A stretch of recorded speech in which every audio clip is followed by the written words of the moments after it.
اللہ تعالیٰ اور بال کا فرق اچھی طرح بتا دیں۔ چنانچہ انہوں نے فرمایا کہ پہلے دور نزدیک ہر جگہ سے لوگ جمع کیے جائیں اور وہاں پہ بال کے پجاری بھی جمع ہوں گے، یعنی کہ جو بال کو اپنا خدا مانتے ہیں، وہ لوگوں کے سامنے بال کے نام پر قربانی کریں اور میں اللہ کے نام پر قربانی کروں گا۔ دونوں میں سے جس کی قربانی انسان کے ہاتھوں سے لگائے بغیر غیبی آگ سے جل بھن جائے تو اللہ یا بال جس کو پوجتا ہے اس کی سچائی ثابت ہو جائے گی۔ اچھے ساتھیوں، پرانے زمانے میں جب کوئی قربانی کیا کرتا تھا تو آسمان سے ایک آگ آتی تھی اور جس کی قربانی سچی ہوتی تھی اور جس قربانی کو اللہ تعالیٰ قبول کر لیتا تھا وہ آگ اس کو جلا دیتی تھی، جبکہ جو قربانی غلط ہوتی تھی وہ آگ اس کو کچھ بھی نہیں کہتی تھی۔ اخی اب نے یہ بات مان لی، چنانچہ ایک مقررہ دن کو سب لوگ ایک پہاڑ پر جمع ہوئے اور ان میں 850 ایسے لوگ تھے جو کہ بال کی پوجا کرتے تھے۔ بہت سارے ہزارہا اسرائیلیوں کے سامنے ان پجاریوں نے اور حضرت الیاس علیہ السلام نے مقابلہ کیا۔ اس مقابلے میں بال کو پوجنے والے بری طرح ہار گئے، کیونکہ ان کی قربانی کو آگ نے چھوا تک نہیں، اور حضرت الیاس علیہ السلام کی قربانی آسمانی آگ سے جل کر بھسم ہو گئی۔ اب حضرت الیاس علیہ السلام نے لوگوں کو بتایا کہ بال ایک جھوٹا اور بناوٹی خدا ہے، اصل خدا وہی ایک اکیلا ہے جس نے مجھے نبی بنا کر بھیجا ہے۔ پھر انہوں نے بادشاہ سے کہہ کر تمام پجاریوں کو قتل کرا دیا، کیونکہ انہوں نے اسرائیل کے لوگوں کو غلط راستے پر ڈال رکھا تھا۔ اس کے بعد انہوں نے بارش کے لیے دعا کی جو فوراً قبول ہو گئی، اور موسلا دھار بارش نے سارے ملک کو سیراب کر دیا۔ مگر یہ سب کچھ دیکھ کر بھی اخی اب سیدھے راستے پر نہ آیا۔ اس کی وجہ یہ تھی کہ اس کی بیوی سخت بت پرست اور مشرک تھی، اور اسی نے ہی اپنے شوہر کو اور قوم کے لوگوں کو بت پرست بنایا تھا۔ اس واقعے کے بعد وہ حضرت الیاس علیہ السلام کی سخت دشمن ہو گئی، اور اس نے قسم کھائی کہ جس طرح بال کے پجاری قتل کیے گئے ہیں اسی طرح الیاس کو بھی قتل کرا کے رہوں گی۔ اس نے اخی اب کو حضرت الیاس کے خلاف خوب بھڑکایا۔ وہ آپ کو ستانے لگا اور پھر آپ کو شہید کرنے کے موقع کی تلاش میں رہنے لگا، مگر حضرت الیاس علیہ السلام کو اس کے ارادے کا علم ہو گیا۔ چنانچہ وہ اس ملک کو چھوڑ کر جزیرہ نما سینا چلے گئے اور کوہ سینا کے دامن میں پناہ لی۔ وہاں آپ کئی سال تک مقیم رہے۔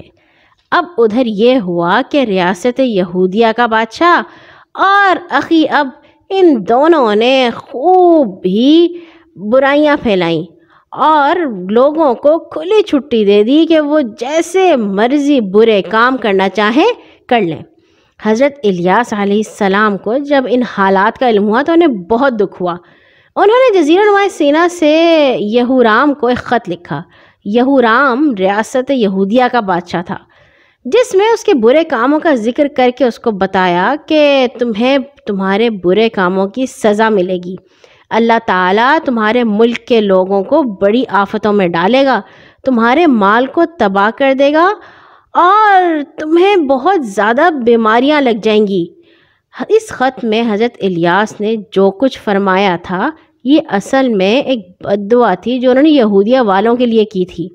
اور پھر یوں ہوا کہ باہر کے دشمنوں نے ریاست یہودیہ پر حملہ کر کے اس کو تباہ و برباد کر ڈالا، اور یہورام وہ سخت بیمار ہو کر تکلیف اٹھا کر مر گیا۔ چند سال کے بعد حضرت الیاس علیہ السلام پھر اسرائیل تشریف لے گئے۔ انہوں نے اخی اب اور اس کے بیٹے کو سیدھے راستے پر لانے کی بہت کوشش کی، مگر ان کے دل سیاہ ہو چکے تھے، وہ شیطان کے پکے دوست بن چکے تھے۔ انہوں نے نہ صحیح بات سمجھی اور نہ ہدایت کا راستہ اختیار کیا۔ آخر حضرت الیاس نے ان کے لیے جو بد دعا کی جس کے نتیجے میں اخی اب کا گھرانہ ختم ہو گیا۔ اس کے بعد اللہ تعالیٰ نے حضرت الیاس علیہ السلام کو اپنے پاس بلا لیا۔ عجیب بات یہ ہوئی کہ بنی اسرائیل جنہوں نے حضرت الیاس علیہ السلام کو ان کی زندگی میں بہت ستایا تھا، انہیں برا بھلا کہا تھا، ان کی وفات کے بعد وہ ان کی بہت تعریفیں کرنے لگے۔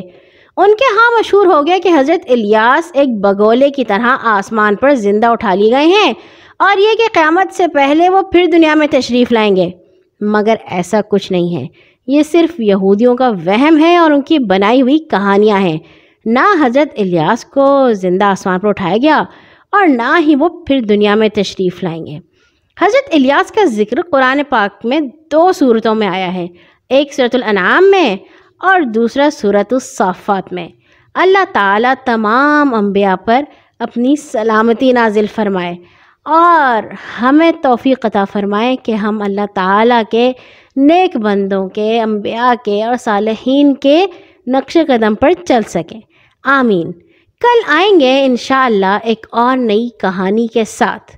ہر نماز کے بعد اپنے لیے اور تمام مسلمانوں کے لیے دعا کرنا مت بھولا کیجیے۔ اللہ حافظ۔